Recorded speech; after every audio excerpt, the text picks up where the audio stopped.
So you have 26 albums recorded. You have Ray Charles, who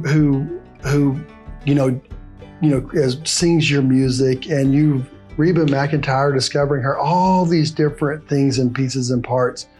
What would you consider the thing you're most proud of as a legacy in what you've done? And what can we tell our kids about those very experiences?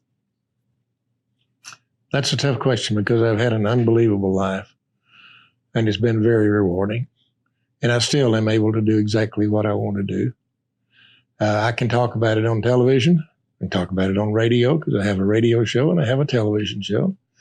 I talk about the values of the Western way of life and the agricultural way of life in concerts. I just finished a new album and I'm very proud of it. And so it'd be tough for me to pick out one particular thing in my career that's most important.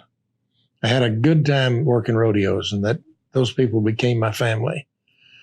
I didn't discover anything about Reba. I was just in a position to give her a leg up.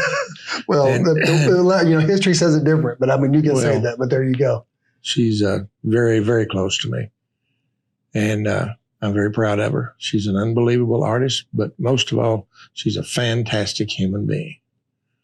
That's an important thing. Oh, and if you knew her, she's your friend. So when you talk about that, we talk to our kids a lot about this. Achievement is something not about an accolade, or just as you spoke of, and from Frank Sinatra to all these, too long a list to discover and talk about and all these different elements. You say that your life experience and the ability to get to do what you want is the achievement, right? And that's a really pretty cool way of life. It is. And being proud of who you are, being proud of what you do, but most of all, being honest about your decisions. I always, and this is a very personal thing, but my idol was my mother. And so every time I started to do something and it felt a little funny, I would think, even to this day, David, I stop and think, what would mother think about that? Powerful, right? So there are things that make a difference in your life. I'll tell you one story. I spent the 5 summers on my uncle's farm in northwestern Iowa. And I learned more in those 5 summers than I have the rest of my life put together.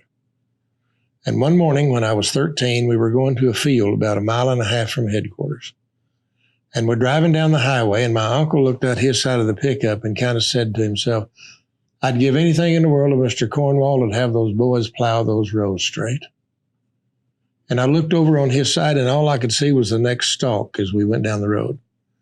And I looked over on our side, and I could see all the way through to the end of every single row, all the way to the end of the field. And I very foolishly said, Uncle Floyd, what difference does it make? Corn's in the ground, it's going to grow anyhow. And the color started rising just above that collar. And he turned around to me and said, it makes a difference to me. I'm a farmer. I want to be the best farmer I can possibly be. It makes a difference to me. That morning, when I was 13, I realized that I am the captain of my ship.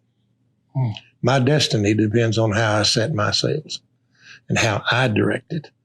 It's not up to my uncle. It's not up to my siblings or my parents or my neighbors, and certainly not my school teachers, and certainly not the government. It's up to me. I determine my destination with my decisions and my talents. So get to work, boy.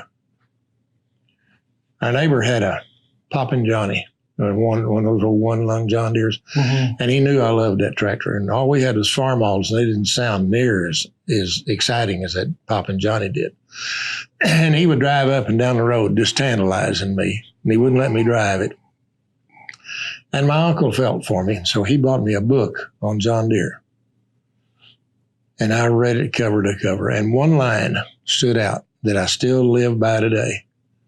John Deere said in 1857 that I will never put my name on a product that's not as good as the best in me. Wow. And if you think about that every day, if you finish a lesson, or when I finish a poem, I go back over it with a fine-tooth comb and I find a line. Is that the best I can write? Is that the best way to say that? Will that appeal to more people? And I honestly don't write those poems for other people. I write them for me. Yeah. But I hope other people like them. And I've been very fortunate to write poems that other folks like. But if you criticize and analyze every single thing you do that you're proud of, and you make it the best you can possibly be, then you don't have anything to apologize for. You don't have anything to worry about. There's no negative thoughts about it. It's nothing but a positive stroke through the rest of your life.